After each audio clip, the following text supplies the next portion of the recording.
Hi students, welcome to the channel. This video is all about resource pooling. As its name implies, in this there is a pool of resources. Here we have a pool and we have so many different resources available. Right? There are some resources and services. These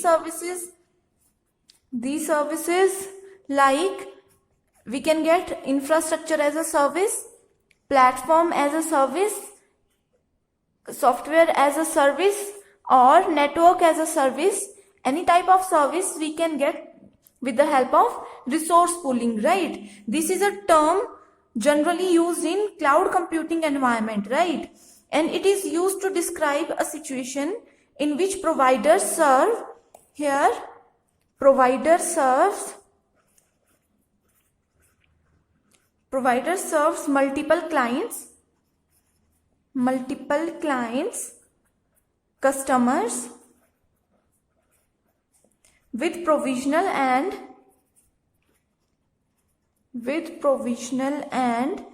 scalable services. Right? Any kind of service we can get with the help of resource pooling. In this we have so many services, and it is the responsibility of cloud service provider to provide all the services at the same time.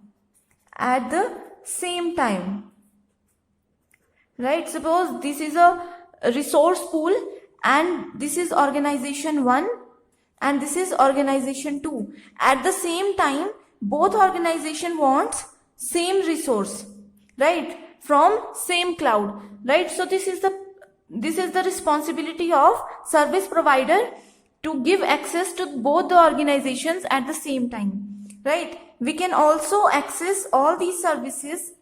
We can access all these services and resources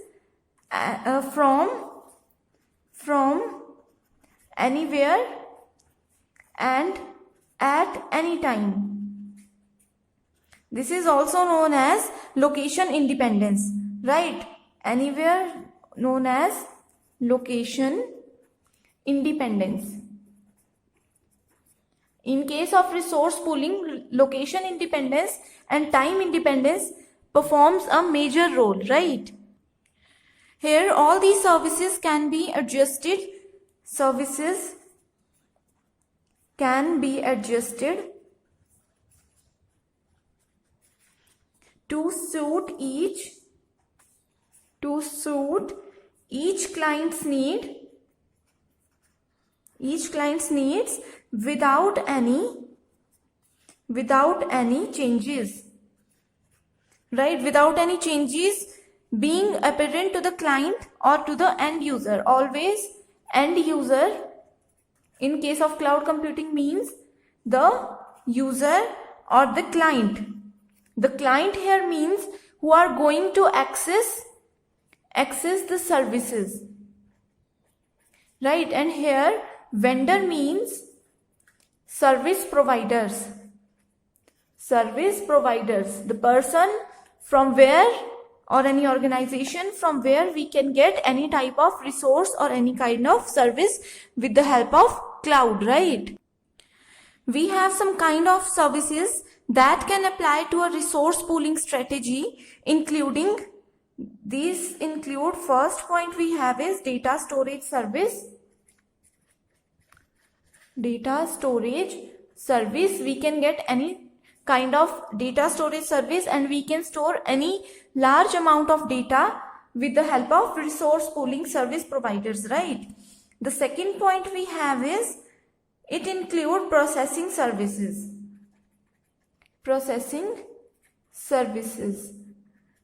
right? And also it provide bandwidth provided services. All these are the major services provided by resource pooling. Here some other related terms include on-demand self-service. On-demand self-service, right? With the help of resource pooling, a user can access all these services by on-demand self-service. right? Here the customer could change their level of services without actually, there is no need to actually contacting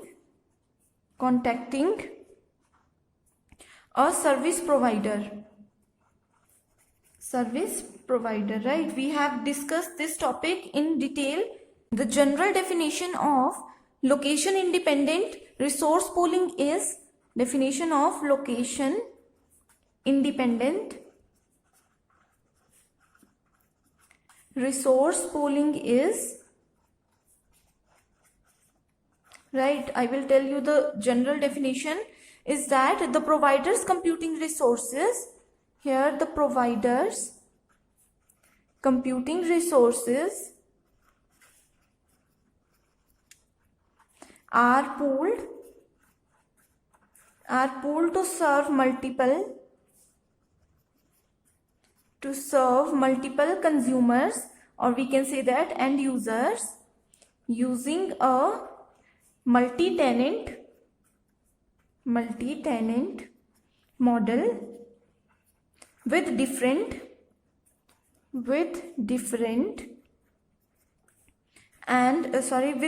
physical and virtual resources assigned according to the customer's demand. Assigned according to customers or end users demand, right? This is the basic definition. You have to remember this definition, right? As we all know, location independence means we can access anything from anywhere, right? So the provider's computing resources, suppose I am a provider, suppose this is a cloud and I am the provider of cloud services, right? Here all these are the resources or services we have. So here providers computing resources are pooled to server. All these services are pooled to a server and multiple consumers, and here we have multiple organizations. These two are the organizations and this is the end user. Consumers using a multi-tenant model with different physical and virtual resources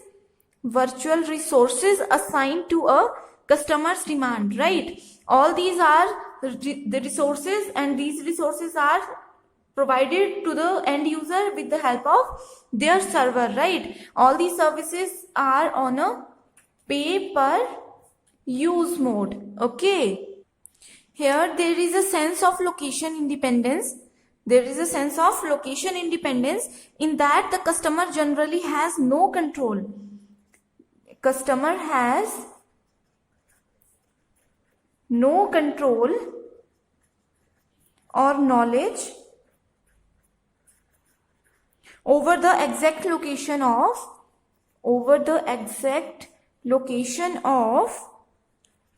provided resources,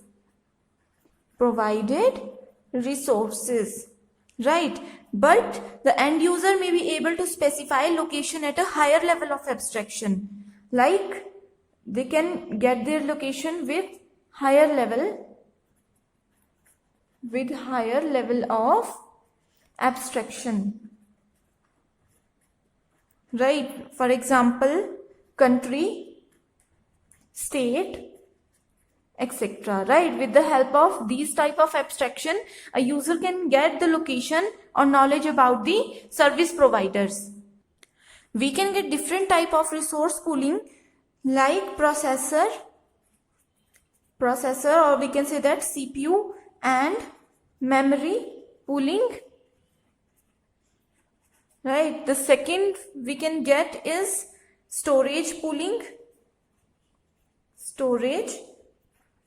right? Third type we can get is network infrastructure pooling, and there are so many different type of pooling that we can get, like location independence, etc., right? So this is all about location independence resource pooling. Thank you so much for watching this video.